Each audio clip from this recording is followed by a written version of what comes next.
Então vamos dar continuidade e vamos entrar dentro do provider que foi criado, né, que é o provider do cliente. Aqui não vamos precisar desses comentários, vou tirar só para limpar um pouquinho o nosso texto. Eu não vou precisar também dessa informação dentro aqui do HTTP Client, que é só um retorno que ele dá, e nem do HTTP aqui. Então vou tirar ele também, porque nós não vamos fazer requisição via HTTP, uma vez que é via storage. Então nós não vamos precisar de MySQL, nem API e nem nada disso por enquanto. Ok. Tendo feito isso, o que nós vamos fazer? Criar um CRUD, né? Vamos fazer esse CRUD dentro do nosso... Ou melhor, vamos chamar ele dentro do construtor. Né? Posso até trabalhar aqui ó, da seguinte forma, vamos fazer ele aqui dentro. Então, dentro do construtor, vamos criar aqui duas variáveis. Uma variável chamada storage, ou o que você quiser, né? Mas tem que ser do tipo storage, para esse armazenamento e vírgula. E uma outra variável do tipo datepiper, que é para tratamento de dados, como eu já havia falado aí. Né? Não é somente dados do tipo data, tá joia? Qualquer tipo eu consigo tratar com ela e eu vou mostrar para vocês aqui agora. Então aqui vai ser datepipe. Ok. O nome não precisa especificamente ser esse. Eu tenho que trazer aqui a minha biblioteca, né, do datepipe. Então vamos fazer o seguinte. Ele vai falar o datepipe. Tá errado aqui, ó.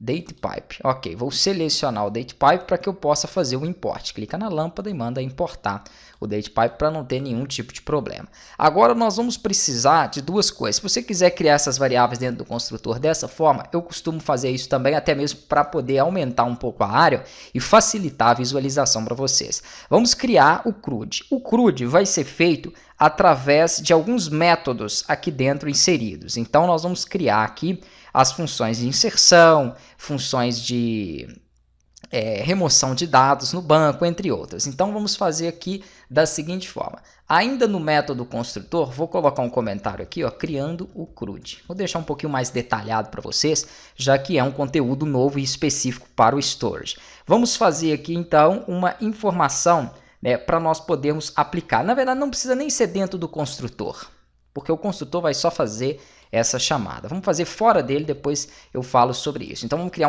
alguns métodos, né, e depois eu chamo eles, se necessários, aqui no construtor ou em outras classes. Primeiro método vai ser o método de inserir, pode ser insert ou inserir, ou o que você quiser. O segundo método, nós vamos trabalhar com um método para fazer atualização. Vamos copiar esse aqui, ó, e aí eu só troco os nomes, uma vez que os parâmetros depois deles vão ser diferentes. Então vão ser 5, porque eu vou fazer um de listagem também. Então vamos lá.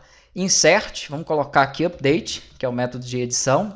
Vamos colocar aqui o save, vou explicar para que vai servir esse save. Vamos colocar um remove para deletar os dados. Vamos colocar um getAll para buscar todas as informações que nós temos dentro do banco de dados. Dentro do banco de dados, não, dentro do storage, que não é basicamente um banco de dados, ele é um armazenador, vamos se dizer assim. Aqui tem o fechamento, então, dos nossos métodos e aqui o fechamento da classe, que é o método principal aqui em cima, que é o cliente provider. Eu posso criar outra classe dentro de uma classe existente ou dentro de um método? Posso, claro, basta fazer fora da chave dela. Então aqui embaixo, né, onde não tem mais nenhuma chave, vamos fazer o seguinte, vamos criar uma outra classe, export class contato, ok? E vamos fazer o seguinte, essa nossa classe de contato, ela vai ter o nome, que pode ser tipado como string, vai ter um telefone do tipo numérico, isso também já ensinei no curso básico, e vai ter uma data do tipo date. Ok, perfeito. Tendo feito, vamos colocar um booleano também, né, do tipo ativo, para saber se o cliente está ativo ou não.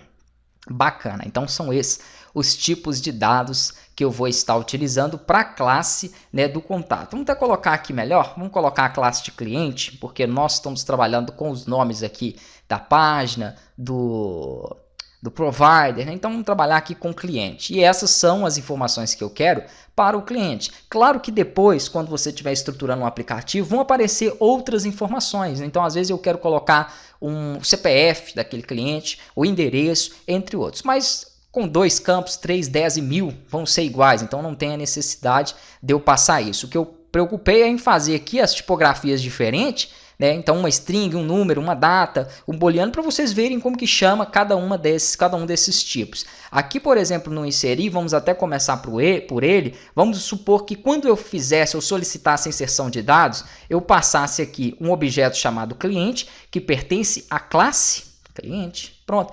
Essa classe ela pode tanto estar em mesmo arquivo, quanto em um arquivo independente aqui, que poderia ser class, clientes, TS, não importa, mas eu não vejo a necessidade em trabalhar com o storage, que é bem básico, de você criar um arquivo para classe. Você pode fazer no mesmo aqui. Ó. É claro que se tivesse muitos campos, se eu tivesse que utilizar métodos get e set para envio e recebimento, talvez por ficar um pouco mais complexa fosse interessante separar, mas não é necessário nem obrigatório fazer essa separação. Eu posso chamar justamente aqui, né, dentro da mesma classe o meu objeto.